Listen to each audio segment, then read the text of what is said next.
নমস্কার, আমি গল্প পাঠে মৌ। গল্প পাঠ যদি আপনাদের ভালো লেগে থাকে তাহলে চ্যানেলটিকে অবশ্যই লাইক, শেয়ার এবং সাবস্ক্রাইব করে আমাকে উৎসাহিত করবেন। আজকে আপনারা শুনছেন শ্রী আশুতোষ মুখোপাধ্যায়ের কাল তুমি আলেয়া। শুরু করছি। গাড়িটা চলে গেল। অসময়ে এই কর্তীটির আবির্ভাবে দোকানের আর সকলে অভ্যস্ত কিনা ধীরাপদর জানা নেই। এই সময়ে সে এই প্রথম দেখল তাকে। ম্যানেজারের কাছে গিয়ে কি বলল অনুমান করা গেল না।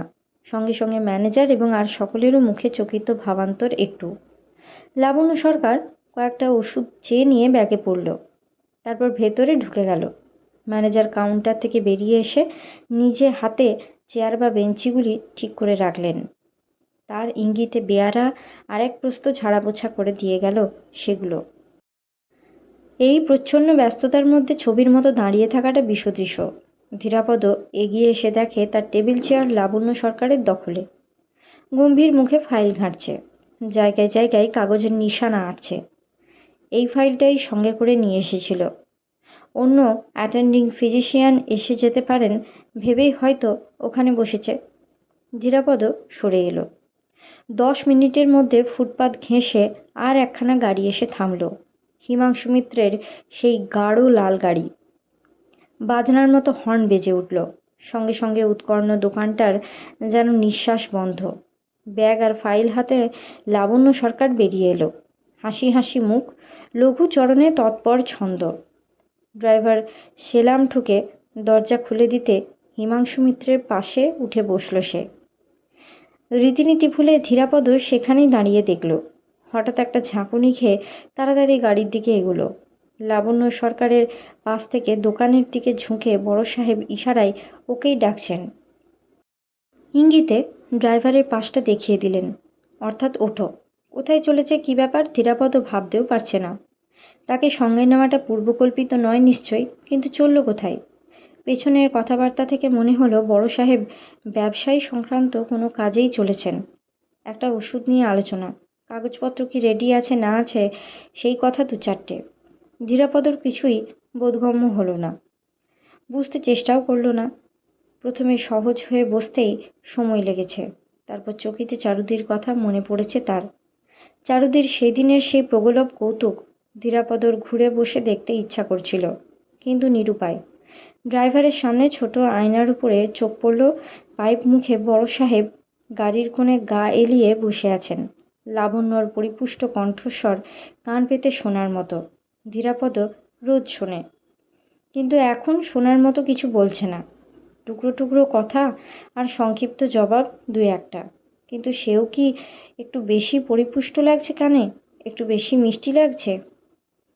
ধীরাপদ কাজকর্ম দেখছে কেমন? হঠাৎ বড় সাহেবের লঘু প্রশ্ন। সেই থেকে সামনের দিকে চেয়ে মূর্তির মতন বসে আছে দেখেও হতে পারে প্রশ্ন ওকে নয়, পার্শ্ববর্তিনীকে। তবু এরপর সেই একভাবে বসে থাকা চলে না। ধীরাপদ বিনয়ী নম্র হাসি হাসি মুখ করে ঘাড় ফেরালো। এরকম প্রসঙ্গ পরিবর্তন লাবণ্য সরকারও আশা করেনি, কিন্তু এ ধরনের প্রশ্নের জবাব না দিলেও চলে। ধীরাপদর মুখের উপরে 2 চোখ স্থাপন করলো একবার, তারপর বড় সাহেবের দিকে চেয়ে হাসলো একটু। এইটুকু থেকে যতটুকু বোঝা যায়। ধীরাপদর ভেতরে ভেতরে আঁচড় পড়ল একটা হাসির আঁচড়। বড় সাহেব পাঠিয়েছেন বলেই সে যেন তারও অনুগৃহীত শিক্ষানবিশ। যেখানে আগমন সেটা একটা অফিস বাড়ি, এবং যার সঙ্গে সাক্ষাৎকার তিনিও একজন পদস্থ ব্যক্তি হবেন। কোন অফিসে এলো বা কার কাছে এলো ধীরাপদর অজ্ঞাত। ভদ্রলোক পরিচিত বোঝা গেল। সাদর আপ্যায়নে বসতে বললেন সকলকে। হিমাংশু মিত্র নতুন করে পাইপ ধরাতে ধরাতে মৃদু হেসে ভদ্রলোককে সতর্ক করলেন, আমার মেডিকেল অফিসার আজ আপনার সঙ্গে ঝগড়া করার জন্য প্রস্তুত হয়ে এসেছেন। ঝগড়ার ত্রাসে অফিসারটিকে বেশ প্রসন্ন মনে হলো ধীরাপদর। বছর 45 বয়স, চকচকে চেহারা। ঝগড়া যে করবে তার দিকে ফিরে হেসে জিজ্ঞাসা করলেন, কেন, আপনাদের কোনো খবর পাননি বুঝি এখনো? বেশ, সে খবরও রাখেন না? লাবণ্য সরকারের কণ্ঠস্বরে আহত বিস্ময়। 3 মাস ধরে অপেক্ষা করে না এসে পারা গেল না। স্যাম্পল পাঠিয়েছি তারও 2 মাস আগে। এভাবে আর কতকাল বসে থাকবো? ধীরাপদ রমণীমুখের কারুকার্য দেখছে চেয়ে চেয়ে। হিমাংশু মিত্রের নিজের কিছু যেন বক্তব্য নেই, যোগাযোগ ঘটিয়েই খালাস।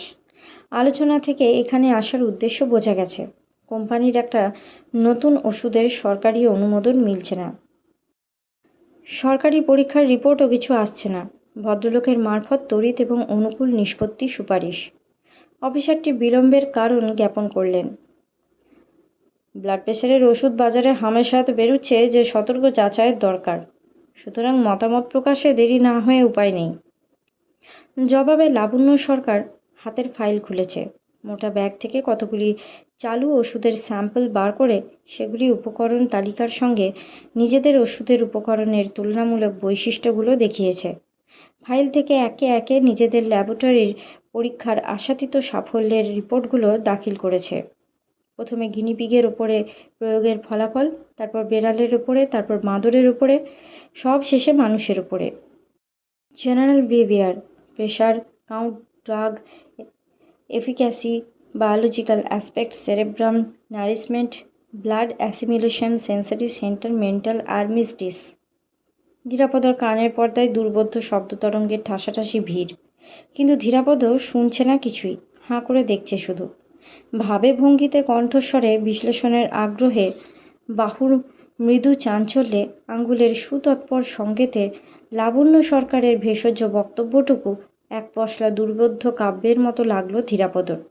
যার কাছে আবেদন, তিনি কে বা কতটা পারেন জানেন না, কিন্তু এই সপ্রতিভ মাধুর্যের বন্যায় ধীরাপদ নিজে ঘায়েল হয়েছে।